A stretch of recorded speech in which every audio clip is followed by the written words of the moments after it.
Welcome back to Create It, the show where you create it, we taste it.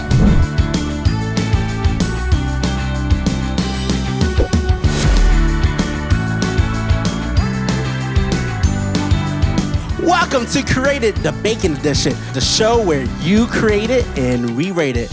Or in this case, you bake it and we taste it. We have so many awesome contestants this year, but this episode, we're gonna narrate it down to the 4 best contestants of this show. So before we begin in this baking competition, we have a surprise guest, and he is amazing, and I love him so much. His name is Tyler. Tyler, can you hear me? Yes, sir, I can hear you. Hey, bakers, I'm so excited to be joining you this season. It's going to be an incredible, challenging couple of weeks, and it's a space where we get to talk about creativity, and creativity is using the gifts that God has given you to make a difference. Thanks, Tyler. Bakers, your challenge for today is baking something representing the days of creation. It could be cupcakes. It could be a pie. It could be cookies. I have an idea. Dirt cake. Get it? Terrell, come on, that's amazing. This is an opportunity to be creative in how you represent your day. You have 30 minutes, contestants. Are your mark? Get set. Bake! So, Tyler, what are some inspirations behind today's bake? I mean, I know this. It says the days of creation, but can you tell us, a little bit more? Oh, for sure. It all starts in Genesis chapter 1, when there was absolutely nothing. I mean, nothing at all. Except for God. But God saw this space and decided to use his creativity to make everything we see today. Do you see all the things that God created? So we see day 1, night and day. In day 2, we see God create the sky and the sea. Day 3, land and the trees. Day 4, sun, moon, and even the stars. Day 5, we see God create the fish and the birds. Day 6, animals and even people. Day 7, God rested. He basically took a nap, which he said was good. You know, we often focus on what God created when it comes to the world, but today I want to focus on day 6. Can anyone else tell me what he created on day 6? I don't know. What did he create on day 6? Oh, Ashley, remember? It was people, just like you and me and all of our friends watching and the bakers. That's right. Let's read this passage in Genesis chapter 1. It says this, starting in verse 26. It says, "Then God said, let us make human beings so that they are like us.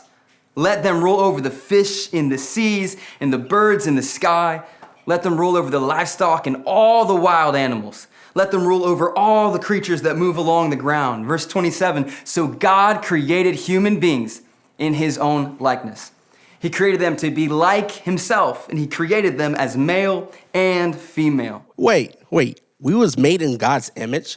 Does that mean we're like Jesus? Yeah, you're right. You and I were made in God's image, but it's not like what we tend to think. Take a look at this picture.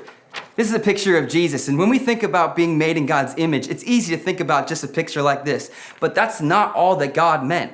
His image means for us to be like him, not just the way we look, but in the way that we act, the way we speak and love. This was God's first display of creativity, and when we act, think, speak, and love like God does, then we're being creative. Take a look at this mirror. This is an example of something that is an object. When I look at this mirror, I just see a piece of plastic with glass on top. But when I look into it, I see all that God has made, starting with me. And something that was once just an object is now a reflection of the creativity of God. You are creative because God is creative.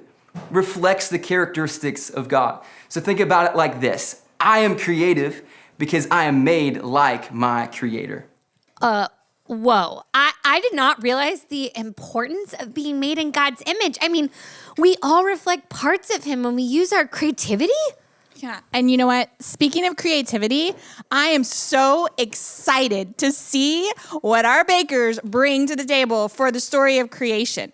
Terrell, seeing as how there's only a little bit of time left, I'm thinking it might be a good time to check in with our contestants. Yeah. Kevin, I love the creativity of you creating candy sushi, but it looks like you didn't put it in the oven. Yeah, my dessert doesn't need to bake. Wait, baking No, don't tell me that I'm disqualified because my dish didn't bake. I knew I wasn't gonna be good at this. I knew the other contestants were gonna be better than me. Kevin, what do you mean? You're so good. Candy sushi is creative. I'm excited to try it. I mean, it's not really something that we eat very often, but maybe that means it'll be really good. Wow, some of your fellow contestants are cheering you on, Kevin. I guess we will wait and see what our judges have to say. But right now, time's up. So you guys can get ready to put down your stuff, and it is time to chow down.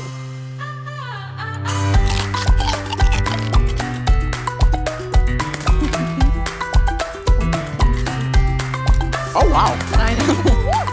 So fun. I think I know what my favorites are.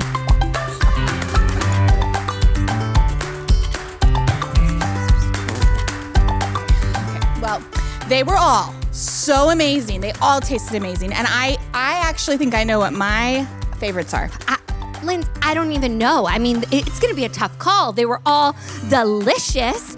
And we have to come up with top 4 choices? Well, tell us who they are already. Oh, let me tell you who are our winner. This was amazing. Today, the top 4 contestants are Kevin, Hannah, Keisha, and Jay. Congratulations to our 4 winners. You guys did an amazing job. And we will see you guys next week in Create It, where you bake it and we taste it. See you next week. Bye.